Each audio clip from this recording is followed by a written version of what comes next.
Yes, team, how are we? Welcome back to another episode of the High Performance Coach Podcast. I hope that you are well. In the last couple of podcast episodes, I shared my biggest personal coaching and business lessons thus far over the course of 2023. And I hope that you've been able to just go away and put pen to paper and just distill down what have been some of your biggest lessons and giving you the opportunity to now be able to go and critically reflect, self-assess and strategically plan.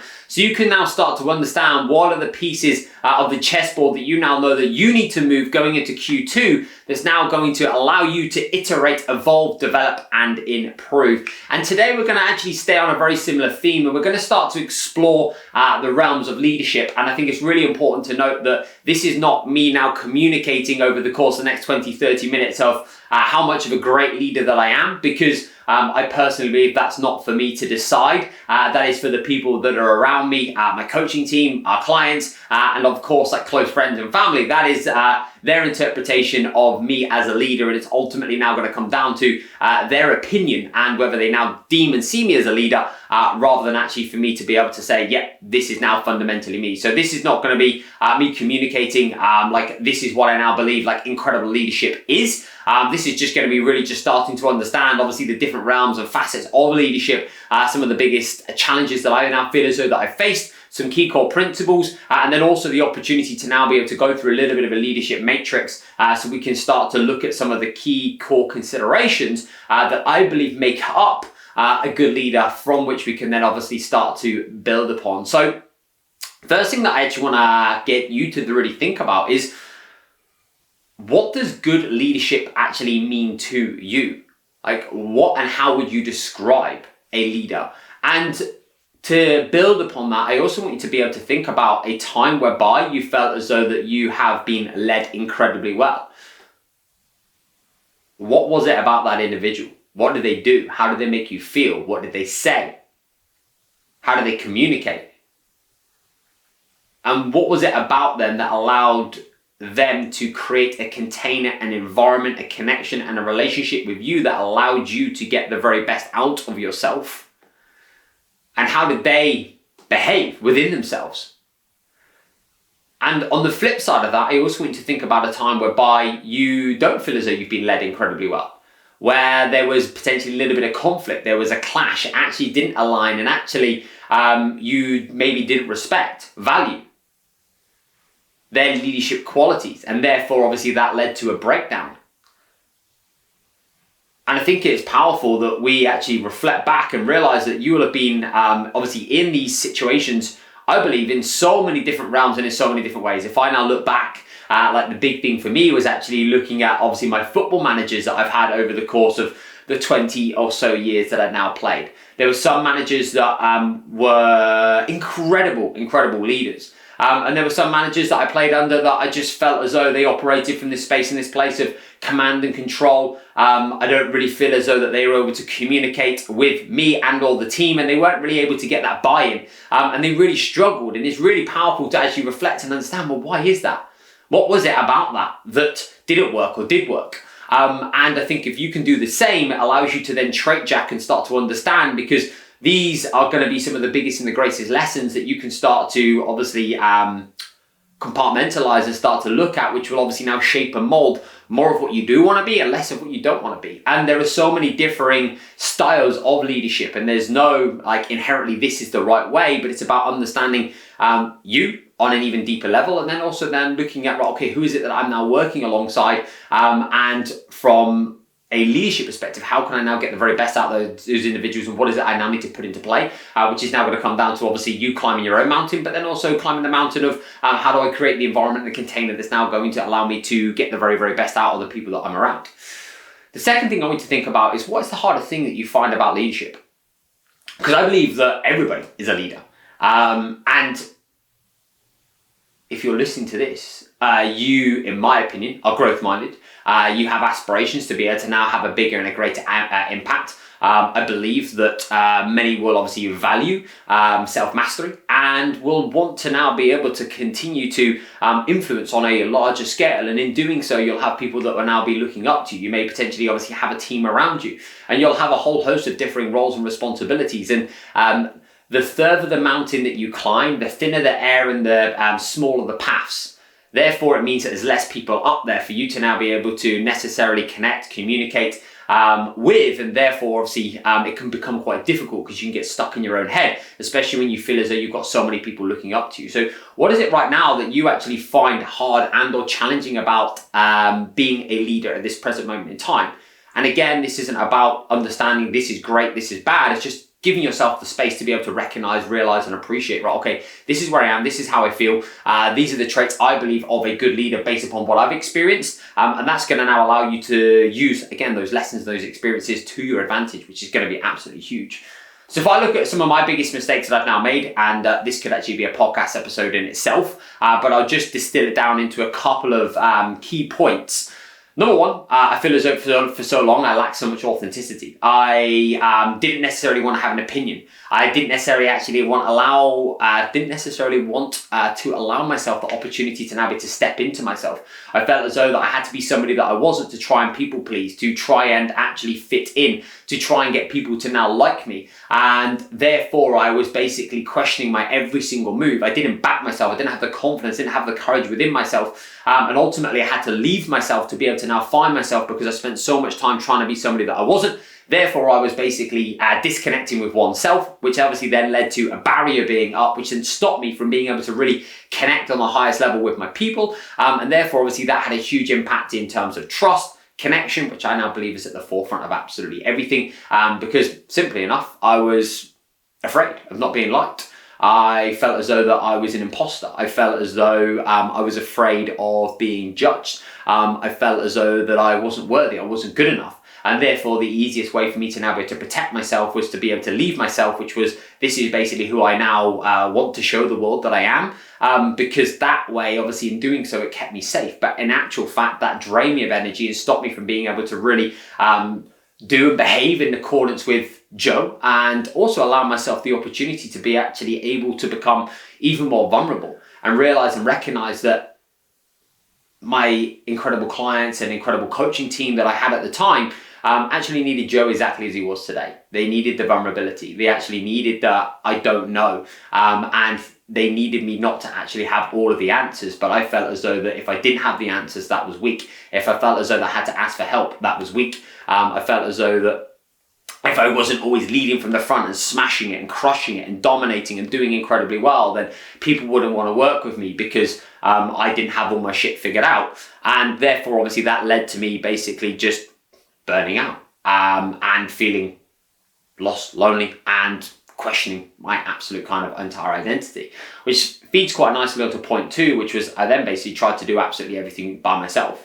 Because in doing so, I operated from this command and control rather than this trust and inspire. And I then basically spent all this time basically just trying to go around, trying to fix and solve absolutely everything. I had a real challenge with delegating because I felt as though in my mind it was easier to do it myself, or it was quicker to do it myself. And I didn't necessarily give the trust to others. And therefore, obviously, that led to me becoming a busy fool. And there's a difference between trying to be busy and then literally just running around like a headless chicken and being completely burnt out and doing everything to a mediocre standard and or to a poor level. So trying to do absolutely everything by myself and just thinking that nobody could do it better than me was my ego fundamentally getting myself in the way and stopping me from actually now being able to really progress. And then thirdly, I think it's about just trying to manage and balance how much time you spend in the center of the pitch with the referee's whistle in hand, and how much time you spend on the sideline. I actually took this from Sir Alex Ferguson, or actually we had a really, really powerful conversation with Jen, who I'm going to be getting on the podcast very soon, our head of high performance coaching, and she basically was communicating on the way down to our client event that we ran in Manchester, which wasn't in Manchester on Wednesday, just the power and the differentiation between operational and strategic leadership. How much time I'm currently spending on the dance floor and how much time I'm currently spending on the balcony overlooking the dance floor. And exactly the same Sir Alex Ferguson described it as spending time obviously being in the middle of the centre circle with the whistle in hand during a training game in comparison to actually now being stood on the sideline. And then just trying to understand and look at, right, okay, sometimes you can't hit what you can't see. You don't know what you don't know. And if everything's so close up and you're trying to, again, do absolutely everything, you don't have the opportunity to actually now be able to really start to look at how can I get the very best out of my people? How can I now support them to an even greater capacity? Because it takes that bird's eye view approach. It takes that capacity to now be able to take a step away so that you can now start to understand what are the plays that I now know that I need to make so I can now start to think differently. And that requires a completely different level of energy. That requires a completely different level of discipline, and it requires a completely different skill set. Because when you're so used to doing, you're so used to fixing, solving, and just now being in the thick of it, being in the mixer, being in the center circle, you normalize that. Whereas actually when you have to now be able to almost start to take a step back and understand where do I need to be strategic, you're not necessarily as, in inverted commas, busy. You're not necessarily putting out as many fires. And in doing so, then that actually can now lead to, am I working hard enough? Am I doing enough just now? Am I worthy of insert whatever success metric?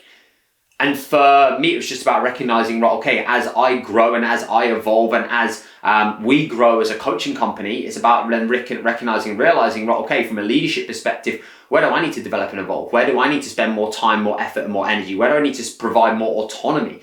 And how do I then spend more time actually really just starting to look at how can I provide an even better platform for the people that are obviously stood to the right and left with us? Because ultimately, if I'm literally stood in the thick of it with them, well, most importantly, I'm then unable to see, because the closer that you stand,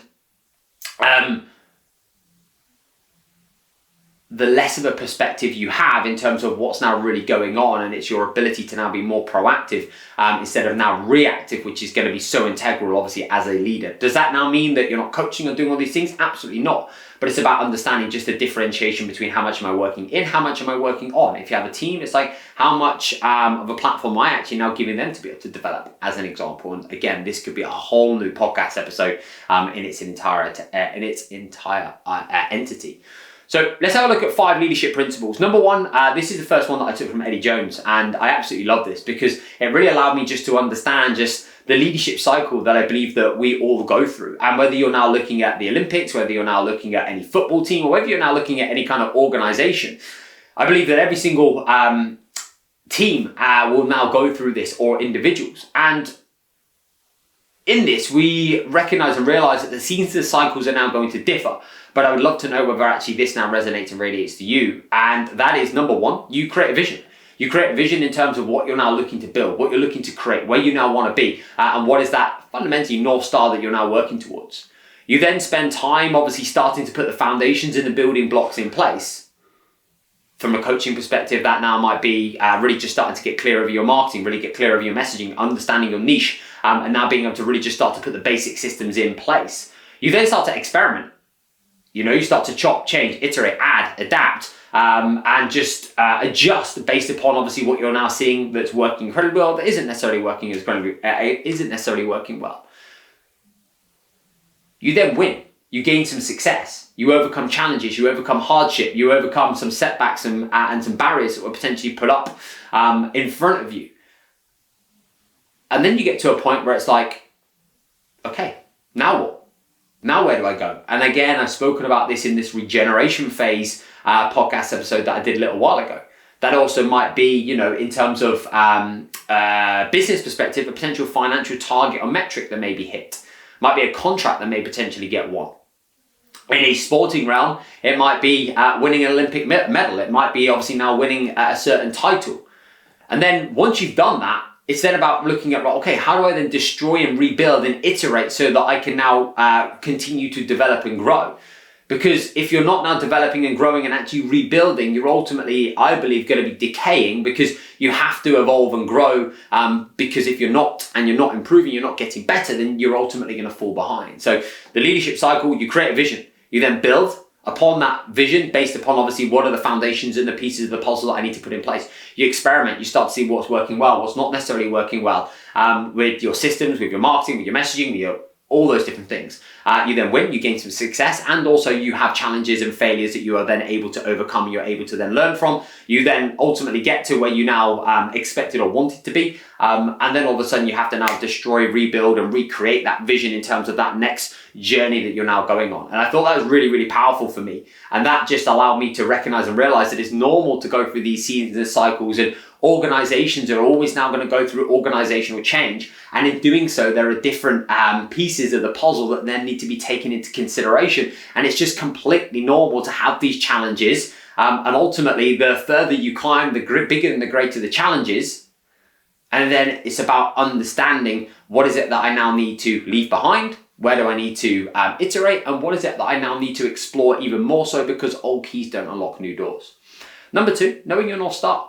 Knowing, what am I now doing this for? And I think there's a whole host of differing opinions on like finding your purpose, having a vision, etc. And that's, again, not something that I'm going to go into today, but it's about you recognizing and realizing, what am I doing all this for?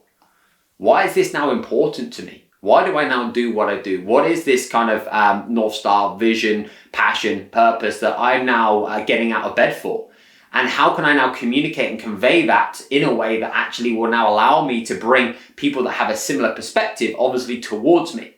Because we all need belonging. I believe a shared purpose. We need to have people around us. But most importantly, it's about then just actually having something to aim for. And that will change and that will evolve over time. But it's about being able to communicate and convey that, which I believe obviously starts with the leader. It starts with you first and foremost. And then obviously we'll then start to kind of filter down into the people. And actually then it's more of a collective mission that you're now working towards. Number 3, the more valuable you are, the more value you add to the marketplace. You are fundamentally the linchpin. Your people that are around you are limited to how good they can be based upon how good that you are. And the more valuable you can now become by obviously learning, developing and growing, by going through certain experiences yourself and or leveraging from others, is going to be one of and the most, I believe, powerful way for you to now be able to become even more valuable in the marketplace. So starting to look at, okay, from a leadership perspective, you don't need to have all the answers. You don't need to have all of the skill sets. You need to look at, okay, where are my skill sets where I now believe that I can add the greatest amount of value that I enjoy. And then off the back of that, as you grow and evolve, you'll then start to delegate other aspects and other components that actually aren't within your field of excellence. But in order for you to now be able to really have a huge impact, you need to become more valuable in the marketplace, because that's where you're going to have the greatest impact, get paid the most, and there as a byproduct continue to now reinvest, which is going to be integral for obviously the growth and the opportunity of then the people around you. Number 4, if you're up and down, your business will be up and down. And again, this comes back down to obviously this emotional regulation, emotional control, starting to understand how I can now put the anchor points in place for me to be able to gain the perspective that I now need to, so I'm not consistently operating from this space and this place of emotion. Because when emotion is high, logic is low. That means that we make decisions within the moment that actually aren't necessarily aligned. And that now comes back down to having an incredible team of people around you. Having people that you trust. Being able to have the things that you now do that allow you to obviously shift and move emotion, which will then allow you to not necessarily make decisions in the heat of the moment. And also now being able to actually have a clear decision-making process. So if you're up and down, your business is going to be up and down, which is why it then comes back down to the better you are, the better everything else is, because fundamentally it's going to be you that is now going to be the figurehead, the lighthouse, and the very individual, especially when you're running a coaching business, that's going to make so many of the decisions. And that's where you need to have absolute crystal clear clarity and ensure that the decisions that you're now making are aligned to you and what you really want, and the values are in the best interest of you and the company and your coaching clients. And we're not now getting caught up in the shiny objects and or getting caught up in the micro, the short term, because of potentially a small bit of volatility, which then actually impacts your capacity to be able to have patience and delay gratification, because you're playing a longer term game. And finally for me, are you operating from command and control, or are you operating from trust and inspire? And I believe that there has been a real huge shift in the thought process around kind of leadership over the last little while. And a huge focus that we really place a lot of emphasis on is this trust and inspire, to be able to empower, to be able to now create a container where you build the relationships, the rapport with individuals that actually allows them to actually have autonomy in their decision making. And you're inspiring and empowering them to be able to have the confidence within themselves to be able to get the best out of themselves, which then obviously is reciprocated, because ultimately you're only as good as the people to the left or to the right of you. Now, command and control can certainly work in some environments, can certainly work in some circumstances. And again, different people respond to different things. And that's why I communicated there's no right way necessarily, but it's understanding, right, okay, where is the person, and how do I now ensure from a leadership perspective I'm adapting and adjusting my leadership style to potentially be able to get the very best out of the person or the people and or the place that I'm now currently operating within. So am I now currently working from command and control, or am I now currently operating from trust and inspire? And Stephen Covey's got an incredible book on this exact topic, which I highly recommend that you check out. And a little sprucey bonus. Your culture will only ever be as strong as the behaviors of your leader. And culture actually now comes back down to how you do things. Culture comes back down to how you do things. So if you're struggling to go and understand, right, okay, like what actually is my culture? Go and ask some of your clients and just basically communicate with them. Like, how do we do things around here? And in doing so, you'll then start to gain a greater degree of understanding in terms of actually, like what actually is your culture at this moment in time. And that will allow you then to gain clarity around actually, are we now behaving in alignment with what it is that we now want to do? Or are there some pieces that I now need to adapt, adjust and pivot on in order for us to now be able to change course, which is going to be absolutely huge. Because again, we have a perspective, we have a narrative, we have a bias that we now look through. So understanding that your culture is how you do things, which starts with the behavior of the leader, is going to be integral. But then as it starts to filter down, as obviously your people start to grow, it's then really just starting to understand, what is actually the culture and how are we currently doing things within this container, which is going to be so incredible and integral. But ultimately you are going to be the person that now starts that, and how you behave and how you operate and how you communicate and how you convey, how open you are is going to ultimately dictate and influence, I believe, then obviously the container that you're able to facilitate initially. So let's shift gears. And I'm going to go through a leadership matrix that I believe will be powerful for you to understand, right, okay, where am I surviving, where am I thriving, or where am I neutral right now? And again, this could be even bigger, could be even greater. And there's, I'm sure, plenty of things that I've now missed and or haven't taken into consideration. But I think this is a beautiful place just to start.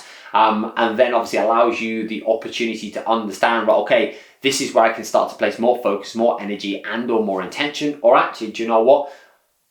I'm doing a far better job than I may potentially give myself credit for, which can actually be really, really powerful for just reaffirming obviously that confidence and that certainty within yourself.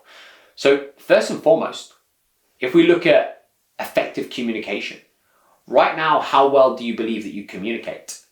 And again, just to give you a little rating, green, amber, red.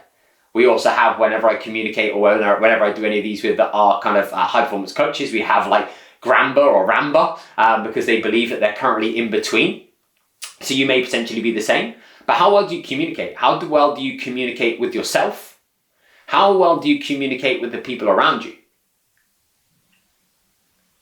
And then what I want to think about is actually how have you been able to determine that score, that rating? What makes you say green, amber, red? What is the data that you're now currently using that now suggests that that's exactly where you are at this moment in time? Number two, where's your personal effectiveness? Where are you currently spending your time, effort, and energy? Are you currently spending your time, effort, and energy doing the things that are now actually going to be moving the needle for you? Are you currently spending your time, effort, and energy on tasks and on things that are now going to have the greatest impact and the greatest influence? Or right now, are you quite ineffective? Things are taking you 2, 3, 4, 5 times as long. You're getting distracted. You're spending time on low-level tasks that actually aren't necessarily moving the needle. You're fighting fires constantly, and you're unable to actually take yourself off the dance floor outside of the center centre circle on the football pitch and stand on the sidelines to be able to now gain a greater perspective in terms of where you're going and where you now need to be placing your effort and your energy in order for you to now be able to yield the greatest ROI. So how effective are you on a personal level right now with regards to where you're currently spending your effort, your energy, and also your time? And again, what makes you say that score and why? Which will give you the opportunity to now be able to explore and build upon, because I believe that, again, like there's no like this is great and this is bad. Yes, there's obviously going to be considerations that need to be made, but most importantly, it now comes back down to you and what you now believe fundamentally. Number 3, how well do you believe you can influence, you can persuade, and you can negotiate? Are you able to go from conflict? Because we now know that everything that we do in life is a negotiation, whether that's now with your partner, whether that's now somebody's on the gym kit, whether that's now with the kids, whether that's now with clients. Everybody has their own agenda. Everybody has their own bias. Everybody has their own, this is what I need out of this. Exactly the same as if you were to walk into a car sales room. You now know that that salesperson has a certain target, a certain quota, and a certain criteria that they've got to meet. You've also got a budget, and you've also got something that you now fundamentally need. And you're both obviously trying to communicate, and you're both trying to come to a degree of fair exchange. And in doing so, what can quite often happen is you can now create conflict. You can basically create an environment which actually isn't now conducive, and instead of it now being a win-win, it ends up being a lose-lose. But how can we now go from clashing heads to working together? And that now comes back down to really understanding, right, okay, how can I communicate effectively? Going into every single conversation, what are they looking for? What do they need? How can I communicate openly in terms of understanding their needs? And in doing so, then how can you ultimately influence and persuade and negotiate in a way that allows you to make it from a lose-lose or a win-lose to a win-win? Which in doing so keeps and maintains integrity, also allows you to build longer term relationships, and also for you allows you to probably get more of what you want and done in a way that feels morally and ethically correct for you. And again, I am going to be looking at getting an incredible human being who I have so much love for onto the podcast moving forwards to discuss this in a little bit more depth and a little bit more detail moving forwards, which is going to be incredibly powerful. Where are you with regards to your confidence in conflict? Again, this is probably one of my biggest challenges. In the hard conversations, the difficult conversations, the uncomfortable conversations. Because if I now go back, I have I had a fear of not being liked, never really fitting in, etc. And therefore, I fell into the trap of then just wanting to people please. And in doing so, that ultimately limited me from saying what needed to be said. Now, this has been something that I've been working on massively over the last year or two. But I know that from a leadership perspective, this is always something that I have struggled with and has made me feel incredibly comfortable, which has told me this is exactly where I need to go. So how confident are you in conflict right now? In terms of how you conduct yourself, in terms of how you regulate your emotions, in terms of how you now listen, how you're able to be respectful, but then also articulate and convey and get what it is that you now want to say across in a very, very potent and positive way, which also then comes back to the persuasion, influence, and negotiation. And again, you're not always necessarily going to get a win-win, which is okay.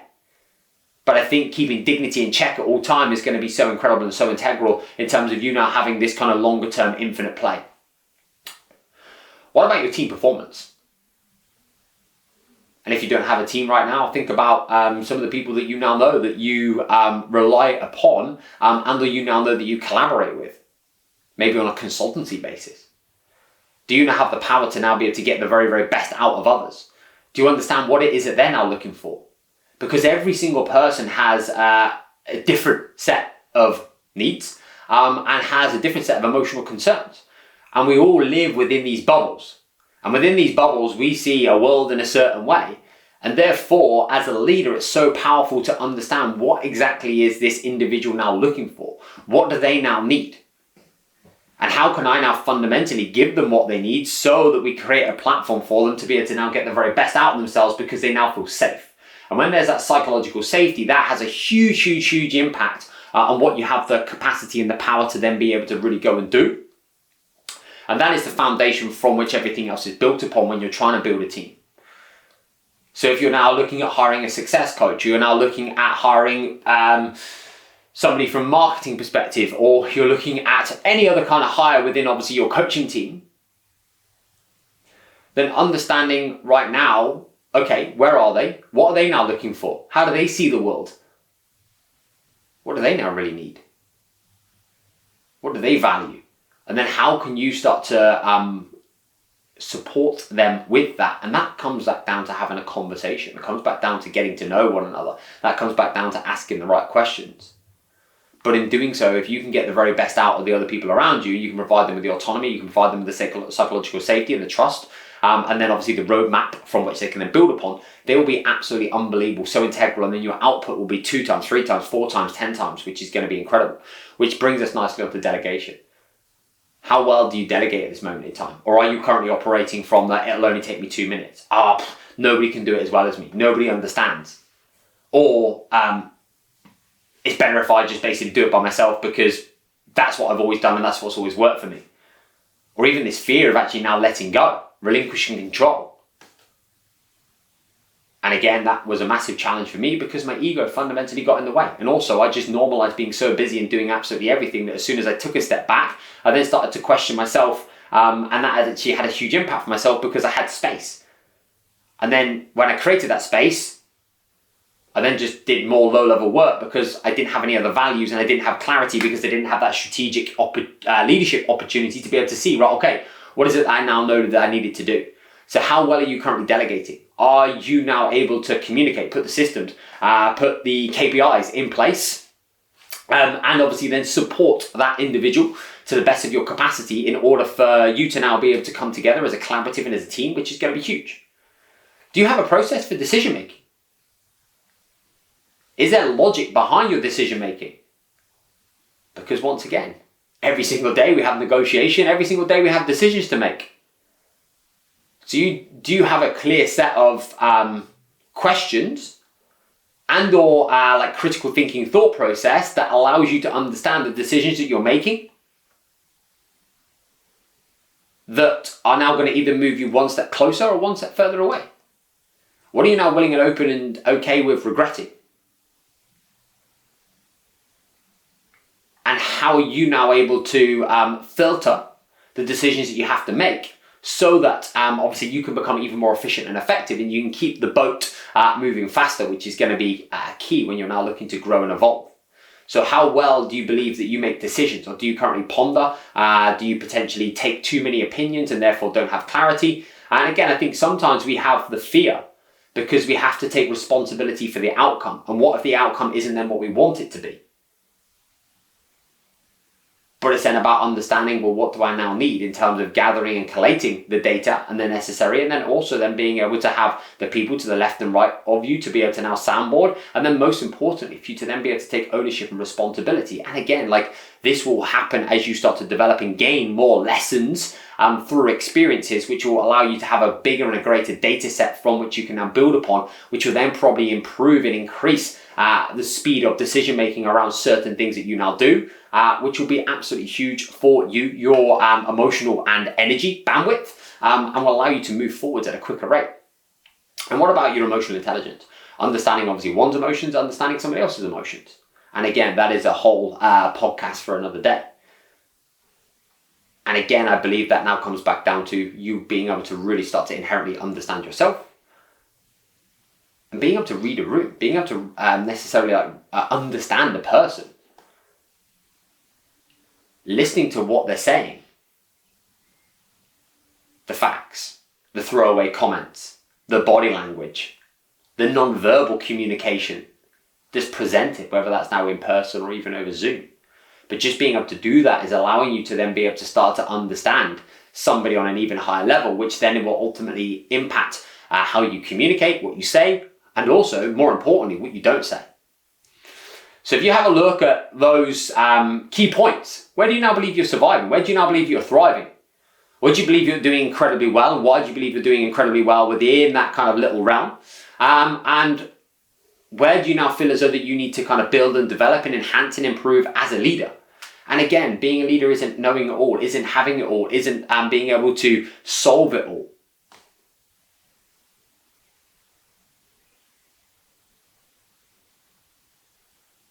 And And again, there are so many differing ways of leadership.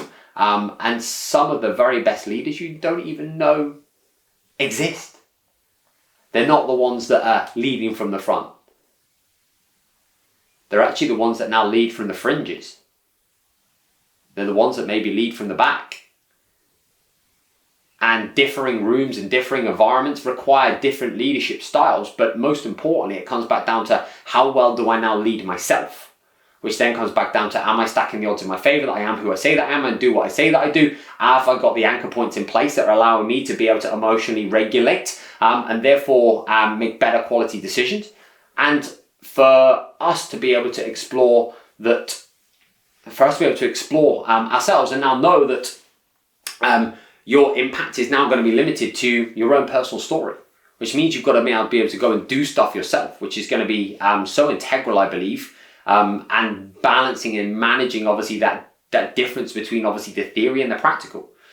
So let's look at 4 key takeaways. I believe that your role as a leader is to now be able to develop and inspire other leaders.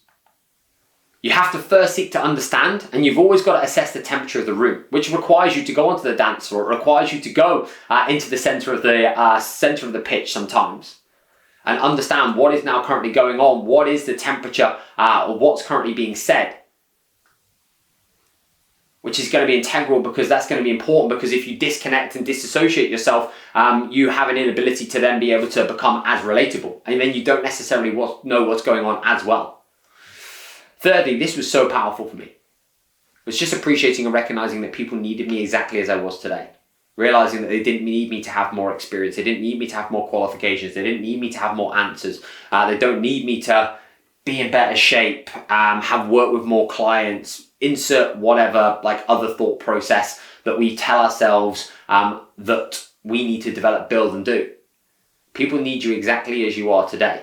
And finally, who would you rather have in your corner? Would you rather have the individual in the corner that was all theory, that talked a good game, that hadn't really gone and done anything? Or would you want the individual that's actually maybe been through some challenge, been through some shit, sat in the mud for a little while, and is still learning and developing and evolving, but is very honest and very open and very transparent, but is also very inspirational in the same breath, because of what it is that they're now currently continually looking to pursue and do, and the relationship they have the capacity to then be able to build with themselves and then you. Do you want the person who, is all talk, but no action, or actually the person who's actually now going through this process and or has been through this process and therefore can increase the degree of relatability? Because I certainly know who I would much rather have stood standing to the left and also to the right of me. And finally, for me, I believe that it fundamentally comes back down to the will, first and foremost. The skill can always now be taught, but it's now going to be the will of oneself that is always going to be the biggest and the most important piece of the puzzle that I believe we need to have in play at the foundational level from which we can build upon. So I hope you've been able to take something from today. And if there is anything that's now stood out, as always, I would absolutely love to know. And I think this has got arms and legs. There are so many different aspects and key core considerations, stories, insights. There's so much kind of theory around obviously kind of leadership that can be now taken into account, organizational change, and just now starting to recognize and realize that this is such a diverse topic. But today was just about covering some ground, creating a foundation, being able to open a couple of doors, and then giving ourselves the capacity to understand how we can then go and explore. And I don't believe that there is this is the right way, or this is the path that you need to take. It's about just starting to understand oneself, and that's going to be the platform from which everything else then can be branched out from. So as always, appreciate you if you've tuned in. If you have, I would love to hear from you with your biggest takeaway, and or if you feel as though there is another coach that would massively benefit from this podcast episode, then I'd absolutely love you to share it with them. Whatever you're up to, have an incredible morning, afternoon, evening. I love you all, and I shall speak to you soon.